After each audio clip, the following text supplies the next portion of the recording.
This is Bill West with Laketime Houseboats, and this is one of our newly totally remodeled houseboats, stress relief. And Jeremy Cook is our master tech mechanic, and he's going to describe to you what he's done in the engine compartment. Everything's been replaced right down to the wiring. Go ahead, Jeremy. What's in there? New starboard engine, 5.7 MPI, with new transoms, outdrives, etc. I raised the trim and tilt and relocated to this area so you can access it easier. Trim and tilt pump right there. Then on the starboard wall right here, we have the battery charger, which is going to charge starboard engine battery, port engine battery, and generator battery. The engine compartment is not going to hold any house batteries due to the house batteries are going to be the lithium inverter batteries inside the cabin. So this bus bar right here is powered by the inverter batteries, and they will get charged by either the inverter charger from the generator, solar, or we have a buck boost that's down here. Right here is a buck boost for each engine. It's going to charge at 25 amps while heading up lake and back down. And we have one for each motor, and it'll help charge the inverter batteries. Between the two of them, it produces about 1,200 watts while heading up lake. So that's a good comparison to about 3 to 4 solar panels. We have new MMC control heads, actuators, and wiring and cables, and they're programmed and ready to go.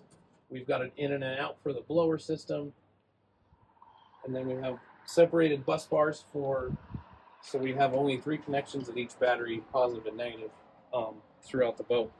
Also on the starboard wall, right here where the fuel filter is, we have a selection where you can open and close certain valves to where you can suck fuel out of starboard or port tank on each engine due to if this one gets water in it, then you can come change the valve and then you can suck out of the other one so you can still be safely cruising underway.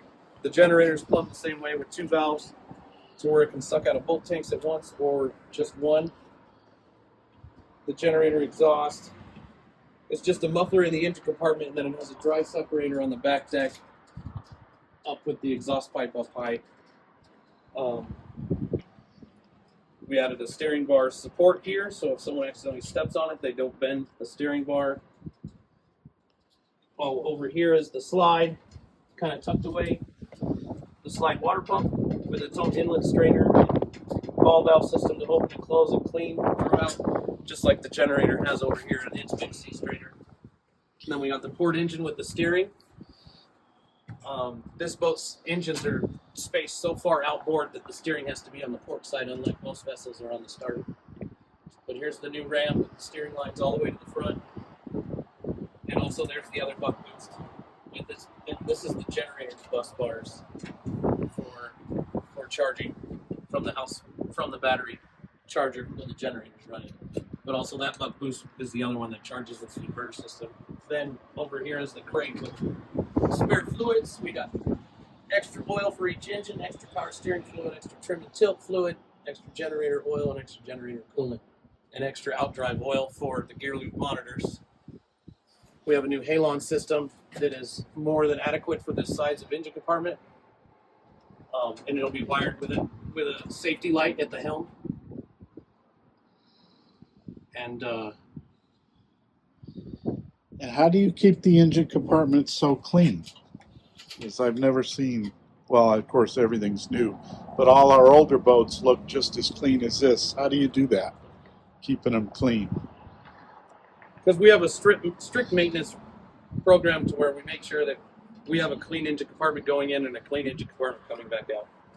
Yeah. We change the diapers on every trip, check fluids, and wipe up every mess we make. That way there's not a mess to show up to another day. And how many approximately items do you check on a houseboat each week?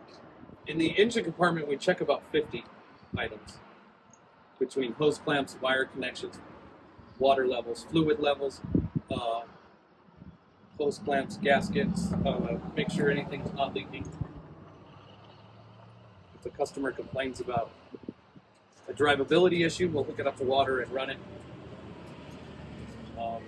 And check forward and reverse and stuff like that, etc. Everything. We'll try to mimic as much as we can out of the water without being under load, because we can't do that. unless we're in the boat. Okay, Jeremy, so anyone who's interested in shares in this boat has a good idea about the engine compartments. We'll have some short videos on YouTube as well about other aspects of the stress relief houseboat. So thank you very much, Jeremy. You did a great job. We look forward to you doing the next boat as well.